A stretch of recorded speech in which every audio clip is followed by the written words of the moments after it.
करेगा और फिर जब आप रेस्ट पॉइंट लाएंगे तो रेस्ट पॉइंट पर वो एनर्जी रिलीज करेगा, और जब वो एनर्जी रिलीज करेगा तो हमारा डिटेक्टर उसको डिटेक्ट करेगा और हमें एक ग्राफ मिलेगा।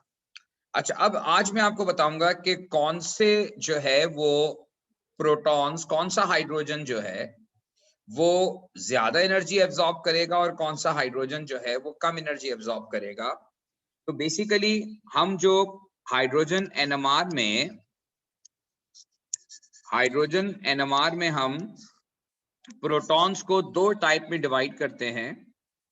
एक प्रोटॉन्स होते हैं जो कि शील्डेड होते हैं और एक प्रोटॉन्स होते हैं जो कि डी शील्डेड होते हैं। अब पहले आप इस बात को समझिए, शील्डेड और डी शील्डेड प्रोटॉन में फर्क क्या होता है। शील्डेड प्रोटॉन वो होते हैं, या आप यूं कहें, बल्कि मैं पहले एक बात और आपको बता दूं कि डिफरेंस ऑफ एनर्जी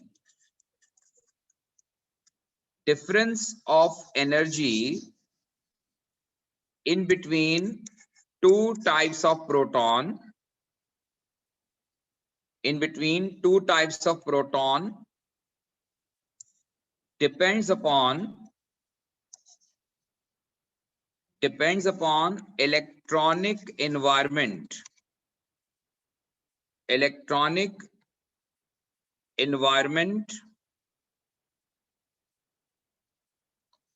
अच्छा, देखिए, हर मॉलिक्यूल में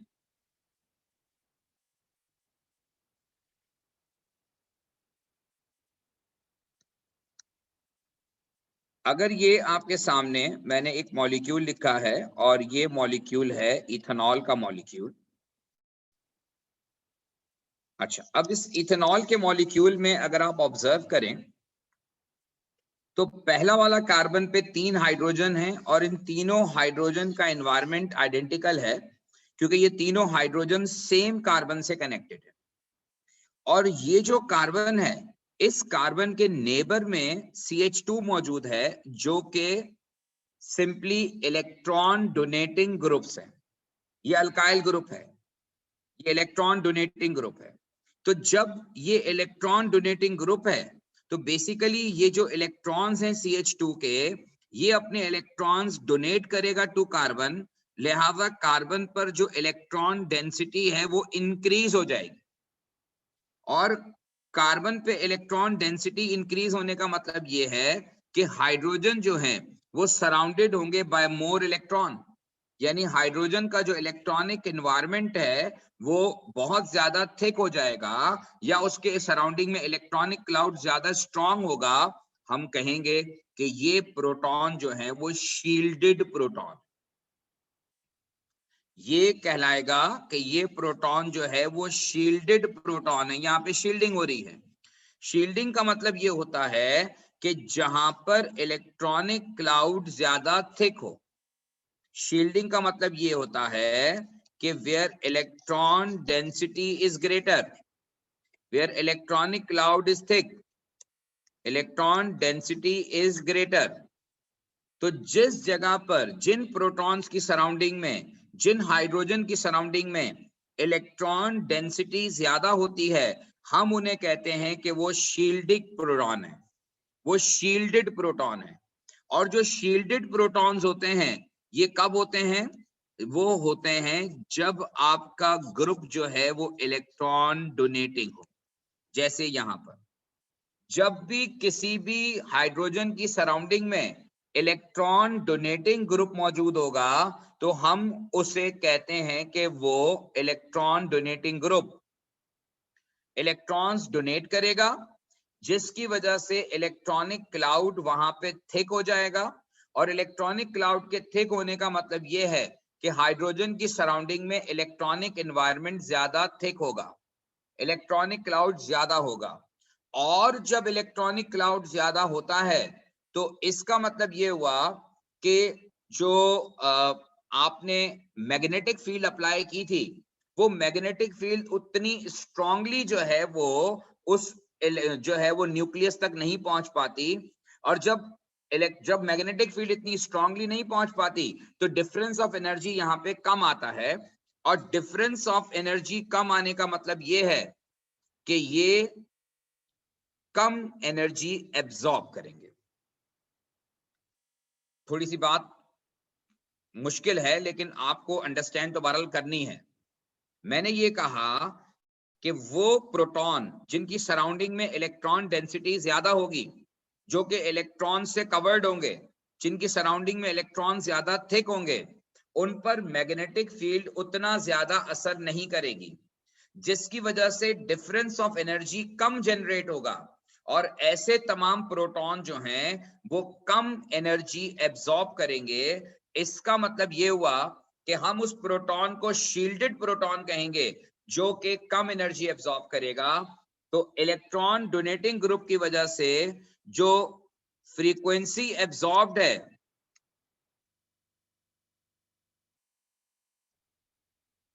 जो फ्रीक्वेंसी एब्जॉर्ब्ड है वो लेस फ्रीक्वेंसी एब्जॉर्ब्ड है। तो ये लेस एनर्जी एब्जॉर्ब करेगा। लेस एनर्जी एब्जॉर्ब का मतलब ये है कि ये लो फ्रीक्वेंसी या लेस फ्रीक्वेंसी जो है वो एब्जॉर्ब करेगा, ये लेस फ्रीक्वेंसी एब्जॉर्ब करेगा।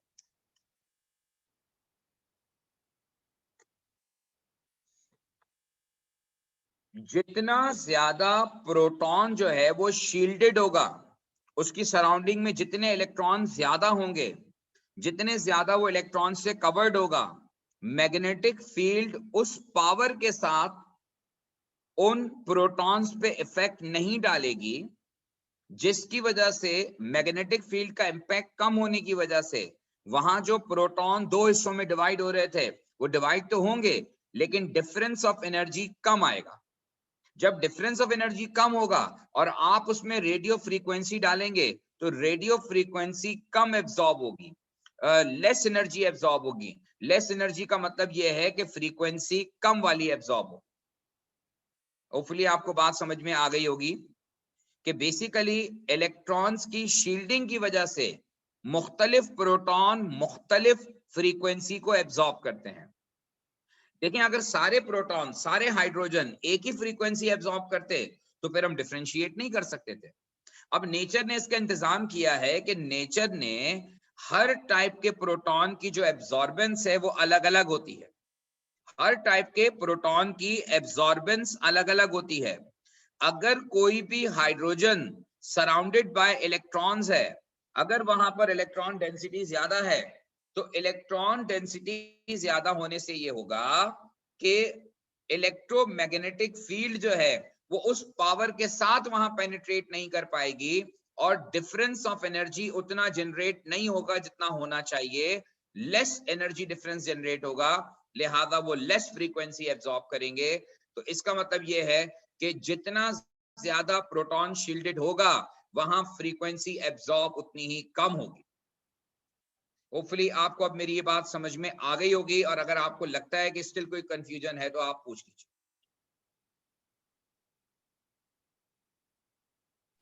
सर लेस फ्रीक्वेंसी से मतलब जो आपने रेंज लिखवाई थी 60 से 100, उसमें लो रेंज पे या नंबर ऑफ वेव्स जो एब्जॉर्ब हो रही है वो कम होगी?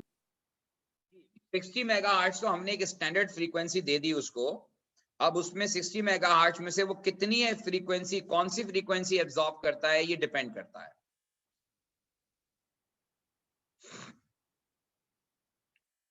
इसी तरह से जो डी शील्डिंग है, डी शील्डिंग कब होती है? डी शील्डिंग उस वक्त होती है जब इलेक्ट्रॉन डेंसिटी डिक्रीज करती है अराउंड प्रोटॉन। जब इलेक्ट्रॉन डेंसिटी डिक्रीज करती है। अब इलेक्ट्रॉन डेंसिटी कैसे डिक्रीज करती है? जब प्रोटॉन की सराउंडिंग में कोई इलेक्ट्रॉन विथड्रॉइंग ग्रुप मौजूद हो। अगर इलेक्ट्रॉन की सराउंडिंग में कोई प्रोटॉन की सराउंडिंग में कोई इलेक्ट्रॉन विथड्रॉइंग ग्रुप मौजूद है तो वो इस प्रोटॉन को डीशील्ड कर देगा, क्योंकि वो इलेक्ट्रॉन डेंसिटी इलेक्ट्रॉन्स को अपनी तरफ पुल करता है। इलेक्ट्रॉन विथड्रॉइंग ग्रुप वो होते हैं जो इलेक्ट्रॉनिक क्लाउड को अपनी तरफ पुल करते हैं। तो जब इलेक्ट्रॉन विथड्रॉइंग ग्रुप अटैच होगा और वो इलेक्ट्रॉनिक क्लाउड को अपनी तरफ अट्रैक्ट करेगा, या कोई इलेक्ट्रोनेगेटिव एटम होगा, कोई इलेक्ट्रोनेगेटिव एटम होगा, वो इलेक्ट्रॉनिक क्लाउड को अपनी तरफ अट्रैक्ट करेगा, तो इसका रिजल्ट क्या आएगा? इसका रिजल्ट ये आएगा कि इलेक्ट्रॉन डेंसिटी कम हो जाएगी, इलेक्ट्रॉन जो है वो कम सराउंड कर रहे होंगे प्रोटॉन को, और इसका मतलब है प्रोटॉन ज्यादा एक्सपोज होगा और वहां तक मैग्नेटिक फील्ड का पहुंचना ज्यादा आसान होगा, मैग्नेटिक फील्ड का इंपैक्ट ज्यादा होगा, और मैग्नेटिक फील्ड का इंपैक्ट ज्यादा होने का मतलब ये है कि वहां पर डिफरेंस ऑफ एनर्जी इंक्रीज करेगा, यानी कि मोर एनर्जी इज एब्जॉर्ब, यहां पर ज्यादा एनर्जी एब्जॉर्ब होगी, यानी कि आपको ज्यादा फ्रीक्वेंसी रिक्वायर्ड होगी, क्योंकि एनर्जी डिफरेंस ऑफ एनर्जी यहां पे ज्यादा होगा। आपको याद होगा कि ये फॉर्मूला है हमारा, delta E is equal to H F, delta is equal to H F. तो डिफरेंस ऑफ एनर्जी ज्यादा होगा तो फ्रीक्वेंसी भी ज्यादा चाहिए होगी, डिफरेंस ऑफ एनर्जी कम होगा, फ्रीक्वेंसी कम चाहिए होगी। तो वो प्रोटॉन्स डी शील्डेड प्रोटॉन्स कहलाते हैं, जो नेक्स्ट टू इलेक्ट्रोनेगेटिव एटम या next two electron withdrawing group होते हैं।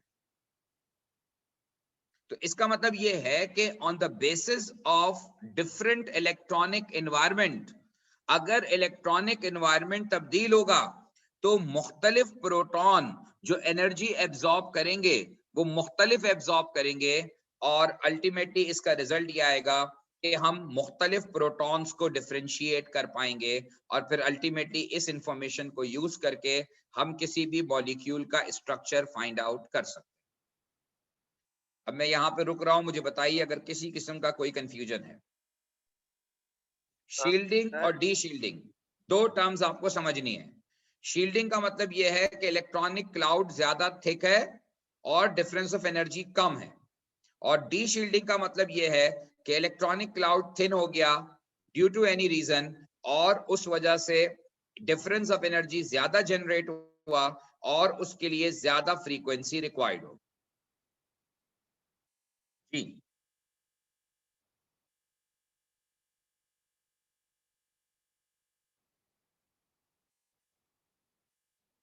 ठीक है जी। अब आपको याद होगा मैंने ये बताई थी एक और बात कि हम TMS एक इस्तेमाल करते हैं जिसका नाम मैंने बताया था टेट्रामीथाइल सिलेन, और आपको मैंने ये बताया था कि इसे हम एज ए रेफरेंस यूज करते हैं, ये रेफरेंस कंपाउंड के तौर पे इस्तेमाल होता है, और किसी भी कंपाउंड की एनालिसिस करनी हो, हाइड्रोजन NMR आपको फाइंड करना हो, तो आप उसमें टेट्रामीथाइल सिलेन डालते हैं। टेट्रामीथाइल सिलेन का स्ट्रक्चर ये है, और ये स्पेशली डिजाइन्ड कंपाउंड है इस पर्पस के लिए। ये टेट्रामीथाइल सिलेन है, और इस कंपाउंड में जो इलेक्ट्रॉनिक क्लाउड है वो सबसे ज्यादा थिक होता है। इसका मतलब ये है कि इस कंपाउंड के अंदर इलेक्ट्रॉनिक क्लाउड अगर थिक होगा, अगर इलेक्ट्रॉन डेंसिटी ज्यादा होगी, सबसे ज्यादा मैक्सिमम डेंसिटी जो ऑब्जर्व की गई है, इलेक्ट्रॉन डेंसिटी अराउंड प्रोटॉन, वो इस कंपाउंड में ऑब्जर्व की गई है। तो इलेक्ट्रॉनिक क्लाउड थिक होने का मतलब ये है, इलेक्ट्रॉनिक क्लाउड थिक होने का मतलब ये है कि क्या होगा, ये लीस्ट एनर्जी एब्जॉर्ब करेगा, ये लीस्ट एनर्जी एब्जॉर्ब करेगा। इसीलिए हम इसे कंसीडर करते हैं कि ये हमारा स्टार्टिंग पॉइंट है।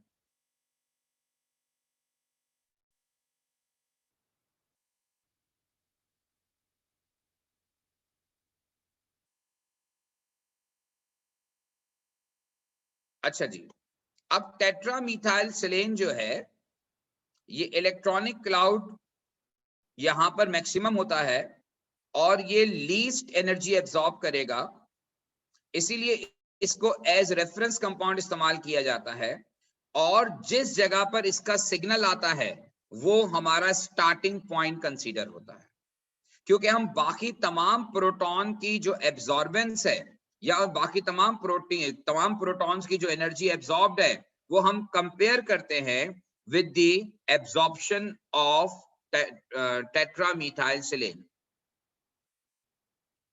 अब मैं आपको एक बताता हूं बात और कि एक्चुअली तो ये मुख्तलिफ फ्रीक्वेंसी एब्जॉर्ब करते हैं, लेकिन हमारा जो ग्राफ होता है, ये ग्राफ दो चीजों के दरमियान हमें ऑब्टेन होता है, जिसको हम हाइड्रोजन स्पेक्ट्रा कहते हैं। उसमें एक्स एक्सिस पे लिया जाता है केमिकल शिफ्ट। केमिकल शिफ्ट का सिंबल जो है वो डेल्टा है और इसका यूनिट लिया जाता है पार्ट्स पर मिलियन। ये केमिकल शिफ्ट क्या है, ये डेफिनेशन आपको पेपर में आती है, और ये एब्जॉर्बेंस और केमिकल शिफ्ट का ग्राफ है।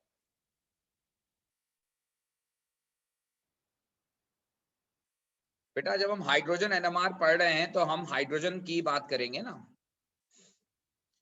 केमिकल शिफ्ट जो है, ये डेफिनेशन है इसकी। केमिकल शिफ्ट हम डिफाइन करते हैं कि it is difference of frequency absorbed by any proton as compared to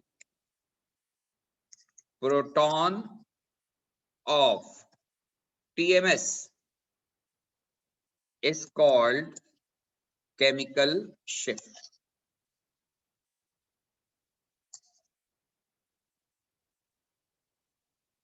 Difference of frequency absorbed by any proton as compared to proton of TMS is called chemical shift.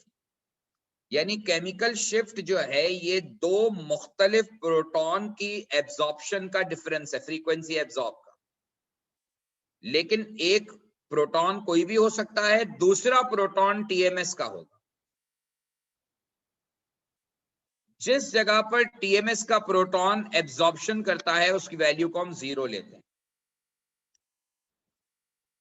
ये TMS का पहला signal आता है। मैंने आपको कहा था जहां पर टीएमएस के प्रोटॉन का सिग्नल आता है वो हमारा स्टार्टिंग पॉइंट होता है, और फिर इसके बाद ये केमिकल शिफ्ट की वैल्यूज 1 2 3 4 नंबर्स में आती हैं। ये डिफरेंस ऑफ फ्रीक्वेंसी एब्जॉर्ब्ड है, यानी frequency absorb by TMS proton minus करते हैं हम minus frequency absorb by any proton. Difference होता है, difference of frequency absorb by proton of TMS with the any other proton. आपकी आसानी के लिए बात सिंपली यह है कि ये डिफरेंस होता है, कंपैरिजन होता है कि अगर टीएमएस के प्रोटॉन जो फ्रीक्वेंसी एब्जॉर्ब कर रहे हैं उसके मुकाबले में दूसरे जो प्रोटॉन्स हैं वो ज्यादा एनर्जी एब्जॉर्ब कर रहे हैं या कम एनर्जी एब्जॉर्ब कर रहे हैं। जितने ज्यादा क्लोज होंगे, जीरो से वैल्यू जितनी क्लोज होगी, हम कहते हैं कि प्रोटॉन उतना ही ज्यादा शील्डेड होगा, और जितनी वैल्यू जीरो से दूर होती जाएगी हम कहते हैं प्रोटॉन उतना ही डीशील्ड करेगा। ये मतलब होता है शील्डिंग और डीशील्डिंग का, क्योंकि जितना प्रोटॉन शील्डेड होगा उसकी वैल्यू जीरो के उतनी ही करीब होगी, यानी कि वो उतना ही ज्यादा उसकी सराउंडिंग में इलेक्ट्रॉन डेंसिटी ज्यादा है। और प्रोटॉन जितना डीशील्डेड होगा इसका मतलब यह है कि उसकी सराउंडिंग में इलेक्ट्रॉन डेंसिटी उतनी ही कम होती जा रही है। As the value of chemical shift increases, इसका मतलब ये होगा कि डी शील्डिंग इंक्रीज हो रही है, यानी इलेक्ट्रॉन डेंसिटी अराउंड प्रोटॉन कम होती जा रही।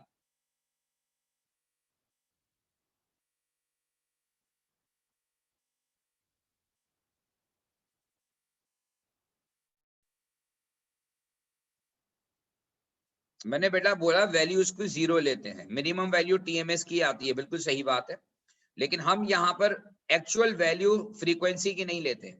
ये जो हमने ग्राफ में केमिकल शिफ्ट लिखा है ये एक्चुअली डिफरेंस ऑफ फ्रीक्वेंसी है। ये दो फ्रीक्वेंसीज के दरमियान डिफरेंस है, frequency of any proton with the proton of TMS. तो टीएमएस के प्रोटॉन के मुकाबले में दूसरे प्रोटॉन ज्यादा एनर्जी एब्जॉर्ब करते हैं, कम, इस पे देखा जाता है। अच्छा जी, अब जो है वो शील्डिंग और डीशील्डिंग का कॉन्सेप्ट आपको समझ में आ गया, केमिकल शिफ्ट का कॉन्सेप्ट समझ में आ गया। अब जो अगली बात है, अगर आप डेटा बुकलेट निकाल लें तो अच्छी बात हो जाएगी, क्योंकि अब आपको जो काम अगला करना है वो डेटा बुकलेट से आपको समझना है कि वैल्यूज जो हैं वो क्या हैं। सर ये ग्राफ में जो केमिकल शिफ्ट पे वैल्यूज होंगी एक्स एक्सिस पे वो नेगेटिव होंगी? जी, डिफरेंस नेगेटिव होता है, लेकिन हम नेगेटिव नहीं लेते, हम उनको इसीलिए हमने पॉजिटिव वैल्यू ही ली है, लेकिन ये नेगेटिव कोऑर्डिनेट में ही ड्रॉ होता है। ठीक है सर।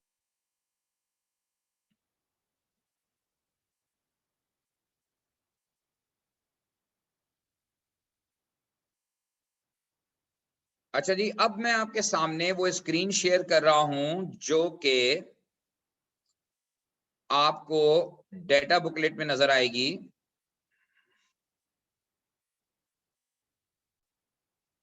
ये डेटा बुकलेट में है typical proton chemical shift values relative to TMS equal to 0। TMS की वैल्यू हम 0 एज्यूम करते हैं। और अब आप देखिए यहां पर कि आप कैसे आइडेंटिफाई करेंगे कि कौन से प्रोटॉन की पॉसिबल केमिकल शिफ्ट की वैल्यू क्या होगी। पहला कॉलम है इसमें type of proton. Type of proton carbon hydrogen, यानी वो प्रोटॉन वो हाइड्रोजन जो कार्बन से डायरेक्टली कनेक्टेड है। नेक्स्ट कॉलम है environment of proton. Environment of proton का मतलब यह है कि जहां पर कार्बन हाइड्रोजन बॉन्ड है उसके नेबर का एनवायरनमेंट कैसा है, उसके नेबर में कौन लगा हुआ है। जैसे अगर एनवायरनमेंट ऑफ प्रोटॉन अल्केन है, यानी कि उसके नेबर में अल्केन मौजूद है, सिंपल कार्बन चेन मौजूद है, तो फिर उस सूरत में जो केमिकल शिफ्ट की वैल्यू आएगी वो 0 के क्लोज होती है, 0.9 से 1.7 के दरमियान। ये केमिकल शिफ्ट की वैल्यू है अगर आपका जो भी प्रोटॉन आप कंसीडर कर रहे हैं उस प्रोटॉन के अगर नेबर में, अब देखिए ये बात मैं यहां पर इस एग्जांपल से आपको बताता हूं, उसी टेबल की मैं टेबल का रेफरेंस ले रहा हूं। मैंने आपके सामने एक मॉलिक्यूल लिखा है जो कि इथेनॉल है, और आपको ये समझाने की कोशिश करूंगा कि आप इससे कैसे केमिकल शिफ्ट की वैल्यू प्रेडिक्ट करेंगे। अगर आप पहला वाला कार्बन देखें तो उसके ऊपर 3 हाइड्रोजन है। इसका मतलब है कि इन तीनों हाइड्रोजन का एनवायरनमेंट आइडेंटिकल है, क्योंकि ये तीनों हाइड्रोजन सेम कार्बन से कनेक्टेड है। तो इन तीनों हाइड्रोजन का जो सिग्नल आएगा वो एक ही जगह आएगा। ये कार्बन हाइड्रोजन बॉन्ड का सिग्नल है। अब आपको देखना है कि इस कार्बन के नेबर में कौन है। कार्बन हाइड्रोजन जिस बॉन्ड को आप कंसीडर कर रहे हैं उसका नेबर कौन है, तो इसका नेबर CH3 का नेबर CH2 है, और CH2 का मतलब ये सिंपल अल्केन है। और जब भी नेबर सिंपल अल्केन हो तो डेटा बुकलेट ये कहती है कि सिग्नल 0.9 से 1.7 के दरमियान है। होपफुली आपको मेरी बात समझ में आई होगी। किसी भी मॉलिक्यूल में जहां आप कार्बन हाइड्रोजन बॉन्ड कंसीडर कर रहे हैं, अगर कार्बन हाइड्रोजन बॉन्ड के साथ जो है, जी ऐसे ही है, क्योंकि जब किसी भी कार्बन हाइड्रोजन बॉन्ड के साथ इलेक्ट्रॉन डोनेटिंग ग्रुप मौजूद होगा, अल्काइल ग्रुप, तो वो इलेक्ट्रॉनिक क्लाउड देगा कार्बन को, जिसकी वजह से यहां पर इलेक्ट्रॉनिक एनवायरनमेंट बहुत थिक हो जाएगा।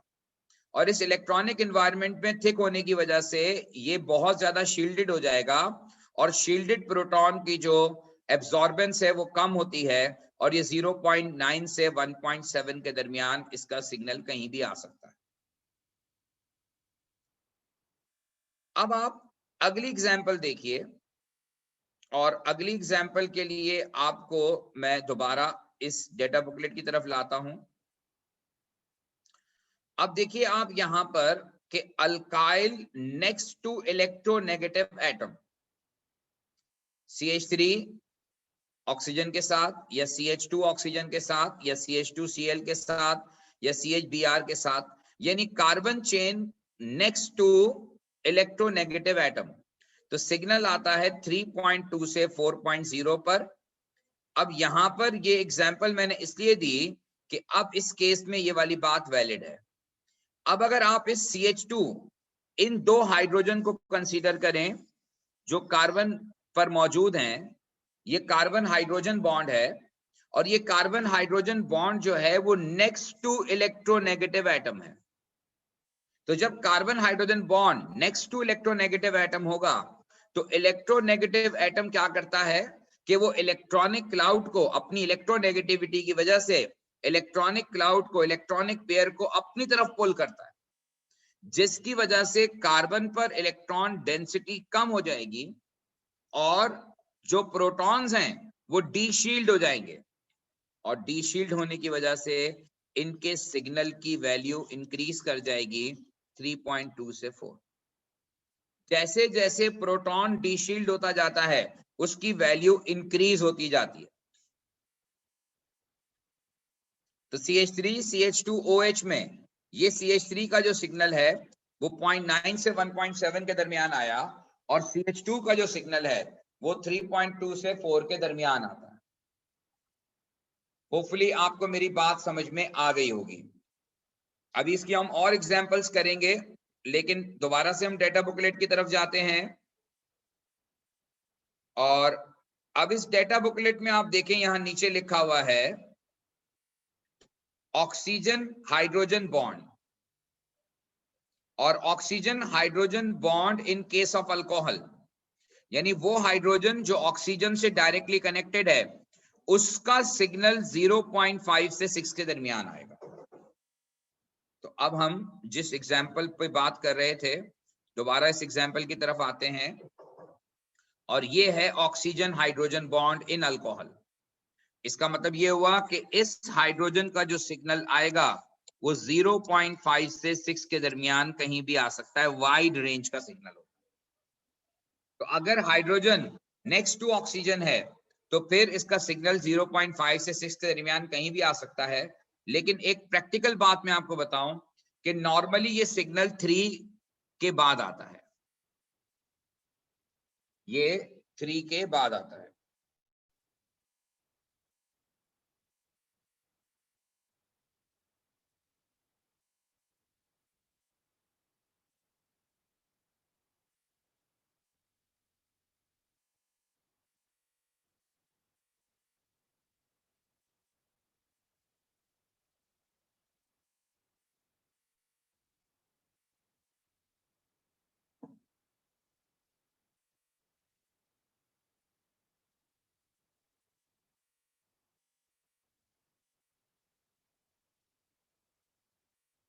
अच्छा जी, ये एक एग्जाम्पल हो गई। अब एक और एग्जाम्पल देखते हैं और इस एग्जाम्पल में CH3 CH2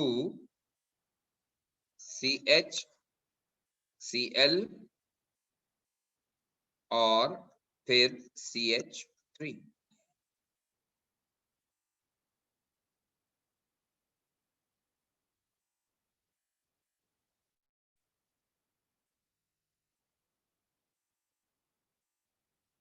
अच्छा जी, अब यहां पर जो है इस कंपाउंड में हमें सिग्नल्स प्रेडिक्ट करने हैं। Let we start with this carbon. यहां पर कार्बन हाइड्रोजन बॉन्ड है और ये carbon hydrogen bond next to CH2 है और नेक्स्ट टू CH2 का मतलब सिंपल कार्बन चेन, अल्केन। तो अगर carbon hydrogen bond next to alkane होगा तो इसका सिग्नल 0.9 से 1.7 के दरमियान आएगा।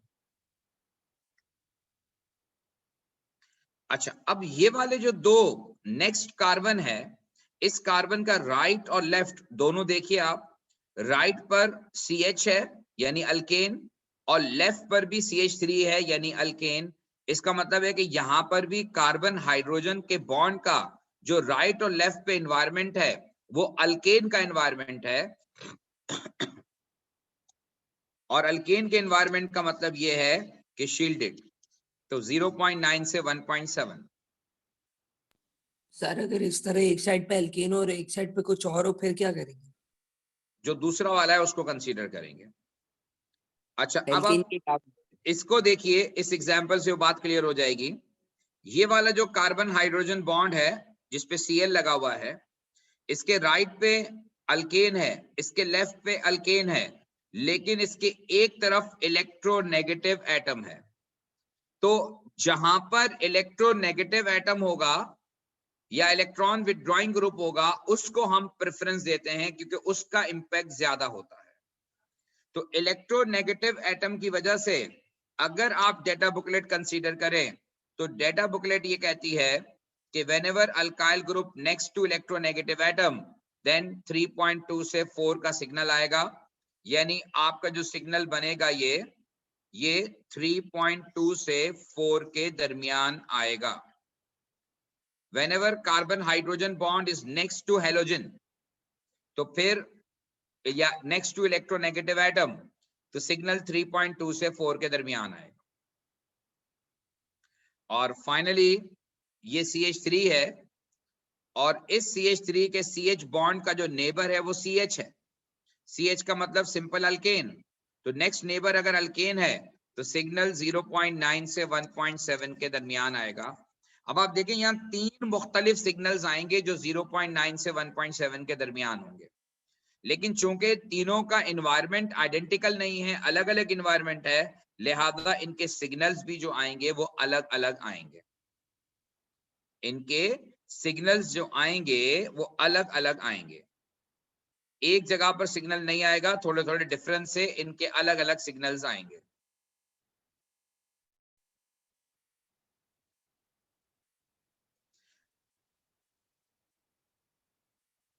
भाई टेबल में जो वैल्यूज गिवन है ना, बस उनको देखना है, ज्यादा इसमें हमें जो है वो ना अंडरस्टैंड करना है, ना इसमें हमें मजीद ज्यादा बात करनी है।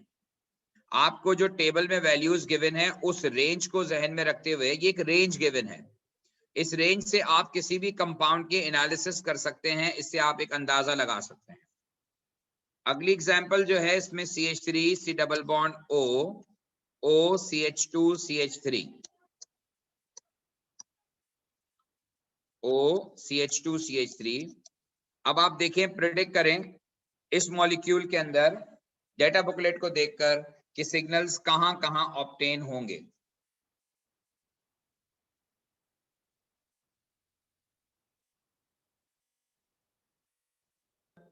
सर कार्बोक्सिलिक एसिड का तो बहुत ज्यादा है।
अच्छा जी, तो अब इस कंपाउंड के अंदर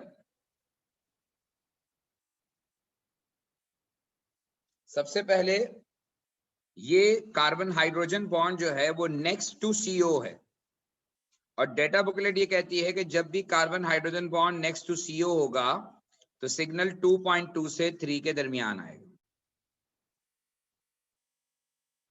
अब आप नेक्स्ट इस कार्बन को देखिए, यहां पर भी कार्बन हाइड्रोजन बॉन्ड है, एक तरफ ये CH3 से कनेक्टेड है और एक तरफ ये ऑक्सीजन से कनेक्टेड है, तो ये carbon hydrogen bond next to oxygen है, और जब भी carbon hydrogen bond next to oxygen होगा तो फिर वैल्यू जो आती है वो 3.2 से 4 के दरमियान आती है। और इसी तरह से अब यहां पर ये है कार्बन हाइड्रोजन बॉन्ड, लेकिन ये carbon hydrogen bond next to alkane है, नेक्स्ट टू CH2 है।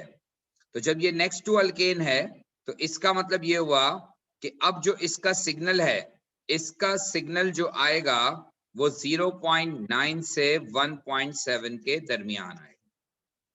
तो टोटल 3 सिग्नल्स आएंगे, और ये इंडिकेट करता है कि 3 मुख्तलिफ टाइप के प्रोटॉन्स जो है इस मॉलिक्यूल के अंदर मौजूद है। एक और एग्जांपल ले रहे हैं हम, CH3CH और इसके साथ जो है वो C double bond OOH।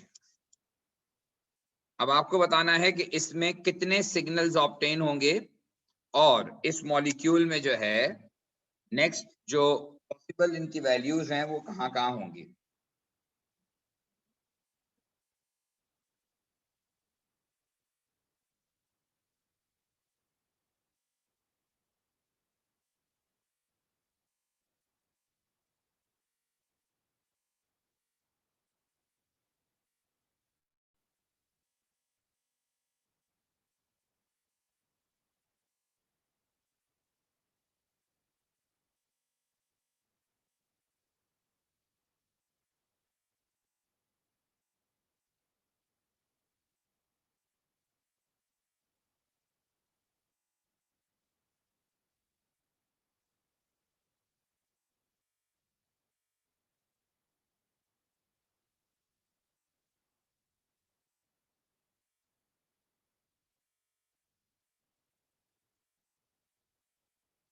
Okay जी, बिल्कुल सही है, 3 सिग्नल्स आएंगे, और 3 सिग्नल्स में हो सकता है कि आप में से किसी को थोड़ा कंफ्यूजन हो, लेकिन आप ये देखिए कि यहां पर जो 2 CH3 हैं, ये दोनों CH3 सेम कार्बन के साथ कनेक्टेड है। तो चूंकि इन दोनों CH3 का इन्वायरमेंट आइडेंटिकल है, इन दोनों CH3 का इन्वायरमेंट आइडेंटिकल है, इनके दोनों सेम कार्बन के साथ कनेक्टेड हैं, इसलिए इन दोनों CH3 के कार्बन हाइड्रोजन का जो सिग्नल है वो सेम सिग्नल आएगा। और चूंकि ये नेक्स्ट टू अल्केन है, नेक्स्ट टू CH है, तो इनके सिग्नल की जो रेंज होगी वो 0.9 से 1.7 के दरमियान होगी। लेकिन इंपॉर्टेंट बात यह है कि टोटल 6 हाइड्रोजन है, ये कार्बन हाइड्रोजन के 6 बॉन्ड्स हैं, and all 6 bonds are identical, क्योंकि ये सारे के सारे जो है वो नेक्स्ट टू CH हैं। तो 0.9 से 1.7 ये सारे के सारे जो है वो नेक्स्ट टू CH हैं। अब अगली बात करते हैं इस CH की। तो इस CH के राइट पर C डबल बॉन्ड O है और लेफ्ट पर CH3 है। मैंने आपसे कहा था कि अगर दोनों तरफ में एक इलेक्ट्रॉन डोनेटिंग और एक तरफ इलेक्ट्रॉन विड्रॉइंग ग्रुप हो या इलेक्ट्रोनेगेटिव एटम हो तो उस साइड को हम प्रेफरेंस देते हैं। तो ये एग्जांपल हो गई कि carbon hydrogen bond next to C double bond O, तो carbon hydrogen bond next to C double bond O, तो उस सूरत में सिग्नल जो आपको मिलेगा वो 2.2 से 3 के दरमियान मिलेगा। और उसके बाद अब ये जो नेक्स्ट है ये कार्बोक्सिलिक ग्रुप है, और कार्बोक्सिलिक ग्रुप के OH का जो सिग्नल है in case of carboxylic acid ये 9 to 13 की रेंज में आता है। अच्छा, नॉर्मली कार्बोक्सिलिक ग्रुप का जो सिग्नल है वो अराउंड 11 आता है। ये मैं आपको प्रैक्टिकल बात बता रहा हूं, प्रैक्टिकली ये अराउंड 11 आता है, लेकिन डेटा बुकलेट में इसकी रेंज 9 to 13 दी हुई है, तो we have to follow this range. लेकिन प्रैक्टिकली जैसे मैंने आपको बताया कि अराउंड 11 इसका सिग्नल आता है। अच्छा, अब अगली एग्जांपल जो है इसमें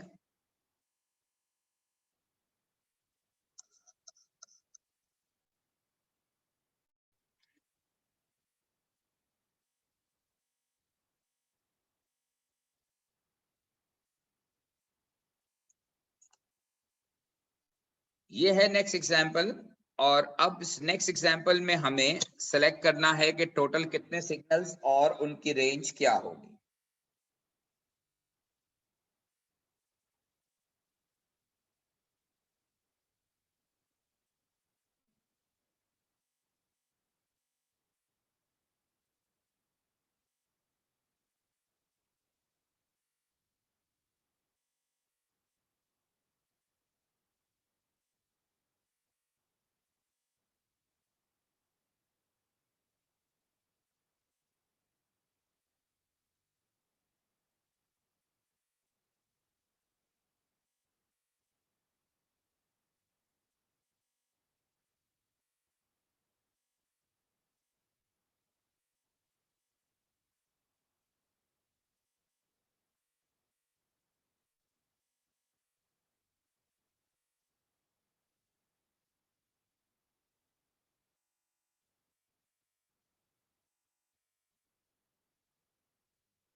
डन।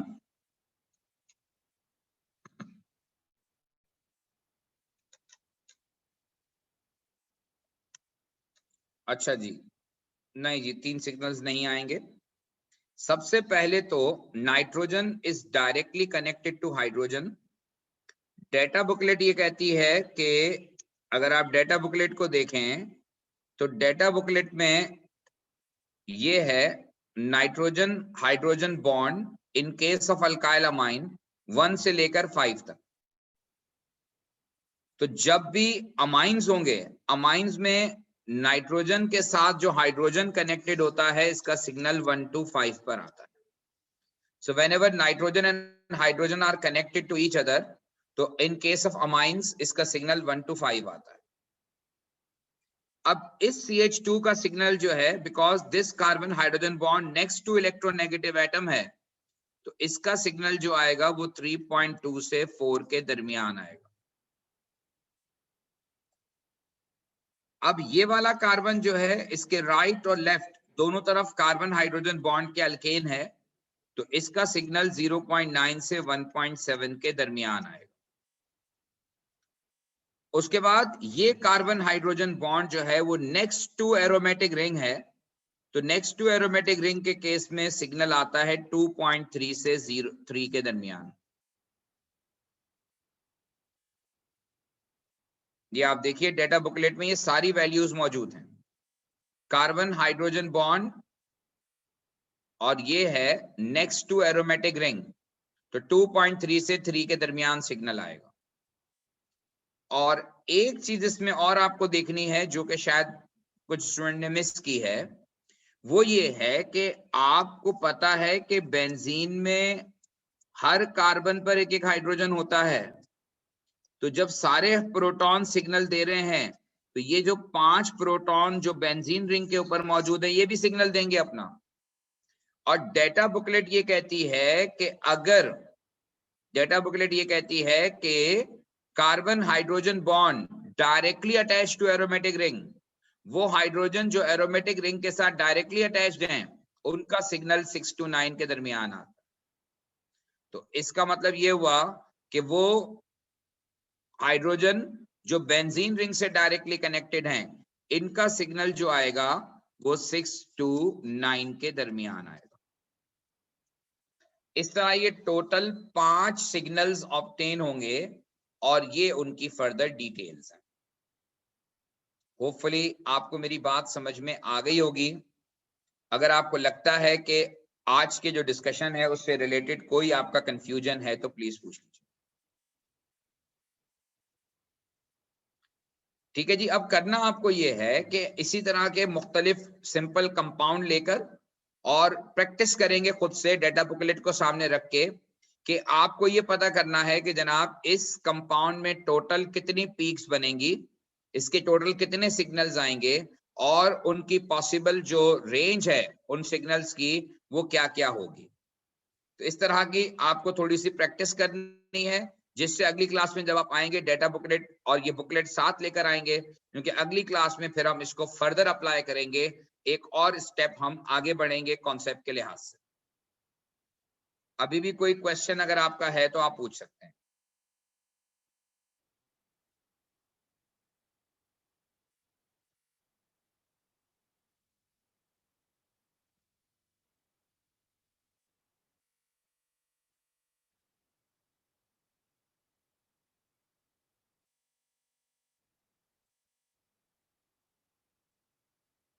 जी, डेटा बुकलेट में ये लिखा हुआ है तो वो हमारा मसला नहीं है, इसीलिए क्योंकि वो OH की रेंज बहुत बड़ी उसने दी है 0.5 से 6 के दरमियान, इसीलिए दी है कि वो रेंज कुछ भी हो सकती है। अब जब आप इसको प्रैक्टिकली अप्लाई करेंगे जब इस पे हाइड्रोजन स्पेक्ट्रा पर, तो फिर आपको ये बात थोड़ी ज्यादा समझ में आएगी।